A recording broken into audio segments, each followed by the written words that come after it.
I will now request the Honorable SEBI Chairman to do his inaugural address.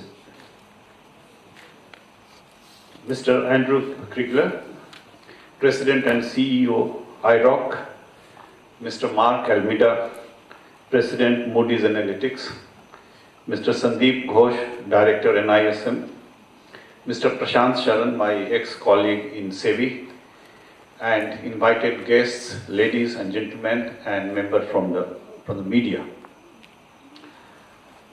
It is very important for us to acknowledge and understand that the entire financial market works on the principles of trust. And there are a number of pillars around which that trust can be maintained, first generated and then maintained. Of course, one of the important pillars is to have a very, very transparent and intelligent regulation. The regulatory regime has to be well crafted, well drafted, and it has to meet the requirements of the growth of the industry and the needs of the industry. Another pillar is that there should be a very effective supervision as well as enforcement. Some of our fellow regulators, and maybe SEBI itself in the past, might have committed the mistake of focusing too much on enforcement and not caring on supervision. So a very alert supervisory mechanism aided by enforcement also helps in restoring confidence and trust in the market. If people lose money, people feel that their grievances are not being addressed, and they come across a regulatory regime where the enforcement mechanism is strong, that also helps in restoration of trust. However, the third and the fourth elements are also extremely important. And the third element, according to my understanding, is the element whereby we have a set of people who are dealing with the products, who are also very, very well trained, well educated, who understand their area, who have knowledge of the products and the subjects that they are dealing with. And the fourth, of course, is the area of investor education. In India, we must assign credit to institutions like NSE, the National Stock Exchange, the Bombay Stock Exchange, the NSDL and the CDSL, and the Association of Mutual Funds of India, that very early in their existence, they started the practice of certification. And we all know that that was the beginning. However, these beginnings had 2 or 3 important deficiencies. The first one was that they were not uniform. Different institutions had their own different standards. And also, these standards, these certifications were not mandatory. One of the important principles is that there should be a proper set of rules to ensure that people who are selling financial products, who are dealing in financial products, are fit and proper for that particular activity. And certification provides a very important element and component of that particular criteria being implemented or being fit and proper. In 2007, SEBI came out with its own set of guidelines. We came out with a regulation whereby for the first time it was provided that people dealing in securities, they have to have a certain amount of regulation and a certain amount of qualification. And NISM was given the responsibility of ensuring that these certificates are well conducted, they are well run and well implemented. I am happy to say that ever since this has been implemented, NISM has been conducting it in a very fair manner, very transparent manner, and a very effective manner. We have this, for example, the position that on an annual basis, 150,000 certifications are being done. It is being done online across the country in about 150 centers. Not only that, certification doesn't mean that we should only have the initial certification. It means also that there should be constant upgradation of the knowledge and testing on a continuous basis that the knowledge is being actually imbibed and actually being implemented. And so NISM has also introduced a continuous certification and continuous testing, and that also is happening in more than 100 centers, and on an annual basis about 40,000 continuous evaluation is happening. So these are some of the measures which have been taking place in this country. But let me take you, especially my foreign guests here, to some of the developments which have taken place in this country in the last 25 years or so. If you have seen the audio-visual presentation about the role and function of SEBI, it has been given 3 mandates. One is to protect the interest of the investor, second is to regulate the market, and third is to develop the market. And if you see from that point of view, in the last 25 years, the entire market mechanism, the market system has undergone a tremendous change. If you look at the trading system which is prevalent today and what was prevalent in early 90s, there is absolutely no comparison. You have anonymous order-driven trading. You have it was mentioned in the AV, from T+15 we have come to T+2. We have a system whereby the 100% trading happens in a dematerialized form, and many of these things happened in India way back in mid-90s. So we must acknowledge the wisdom of the people who ran SEBI at that time and those who were dealing with the matter in the government at that time, that they could foresee that these are the aspects which are required. If you look at the primary market in India today, the situation where we were in early 90s and where we are today, nobody can even imagine that those changes have taken place or could have taken place. We have now an electronic IPO which is 100%. So 100% IPO is in an electronic mode.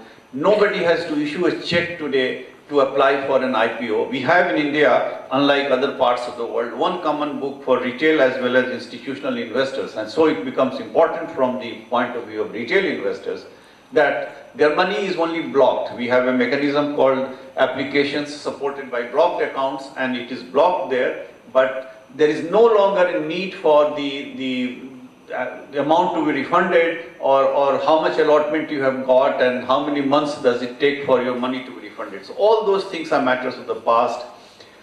We have now come back to a situation where the actual listing is taking place on T+6 days, and SEBI team is already working to further reduce the timeline to T+4 days. We have come out with a regulation for KYC, the Know Your Client Registration Authority. Primarily it is meant to provide comfort and convenience for the investors to be in the market. The mutual funds in India have been now showing signs, very, very clear signs, that they are a force to mobilize the domestic savings. For example, if you look at the numbers of 2015-16, more than $11 billion worth of equity money, net equity money has come as an inflow during the year 15-16. And if the data up to December this year show any trend, I'm convinced that the current year 2016-17, that number will be exceeded. So that is the type of things, and look at the number of folios. 5 years back we had only about 10 million folios in this country. Today we have 53 million mutual fund folios in the country. So these are some of the changes which have taken place. I'm also very proud to mention to you some of the things which have happened in the area of corporate governance, and my ex-colleague Mr. Prashant Charan is sitting here. I must acknowledge the contribution made by him in developing the corporate governance system in this country. We are very happy to note that in matters like corporate governance, India's ranking globally has gone up substantially. In the World Bank ranking, we are now at number 13, whereas we are less than 50 earlier. And some of the advanced economies, it's not fair for me to name them here, we are ahead of them in the areas of corporate governance. In matters like role of independent directors, who can be an independent director, how many companies you can be an independent director, how long you can remain as an independent director, role of the audit committee, role of the remuneration and the nomination committee, matters like related party transactions and how they have to be dealt with. All those issues have been very clearly, categorically been implemented, planned and implemented. And in many of these areas, we are way ahead of many parts of the world. The question of how to provide access to small corporates in raising money from the market was also engaging SEBI's attention, and the experiment which was started in 2012 with regard to a small and medium enterprises platform, that experiment has been quite successful. Now we have more than 200 companies which have already been registered on the SME platform. And in addition to this, there are a number of activities which have been taking place in the country which give me a confidence, give the people of this country a confidence that the system is operating in the best interests of the investor and in the best interests of the country. However, the need for capacity building cannot be ignored and also cannot be overemphasized. While I said that one of the pillars is that we have people who are well qualified in dealing with this, who are people who are fit and proper, I also must say that SEBI had conducted a study way back in 99 and in 2000, whereby SEBI wanted to assess that what is the need of trained professionals in the country. And the number that came out in that study was that we need about 50,000 trained professionals in the securities market alone. I'm not talking of the entire financial markets. And therefore the need was felt to create an institution like NISM, which can play the lead role in this area. You are also perhaps aware that IOSCO, of which SEBI is a very active member, has in its own principles, one of the important principles is that there should be a minimum standard, qualifying a standard of teaching and learning so far as the people who are dealing with the securities market are concerned. So all these ideas have brought in the movement towards having a criteria for fit and proper. And I'm happy to note that about 22 certificates are being run in this country right now by NISM, and many of them are mandatory. However, I'm also very happy to note that even pension regulator has selected NISM to run their program and to develop the program for this. Today's development about advanced course in derivative is also a very welcome development. But the point I would like to highlight here is that while mandatory certification is a must, and during the course of this conference, we must try to develop cooperation and learn from the experience of other countries and also from the participants here about what further improvement is required in that area. But a mandatory certification cannot be the complete responsibility or the only responsibility of NISM. NISM has to go beyond that, and it has to also look at providing courses and degrees and diplomas which can be gold standards for any aspirational person, for any youth in this country, any participant in the country. A degree or a diploma from NISM, which is not mandatory, which is voluntary, should be able to attract the best talent not only from India, from across the world. And I hope, and I have discussed with the director, that in 5 years from now, NISM should be counted as an institution where such courses are being offered, where there is so much of competition to get entry into that course.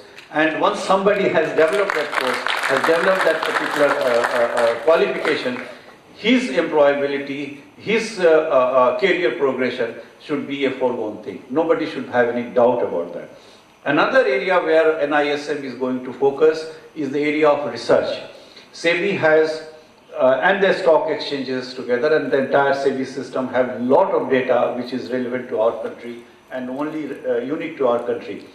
Based on those data, a very high quality of advanced research is required, and one of the mandates of NISM is to develop a research capability. 5 years from now, if I visit this campus again, I'm sure the director will be able to tell us that we have been able to develop a world-class research outputs, and their research reports are quoted and talked about globally. I'm waiting for that day to happen.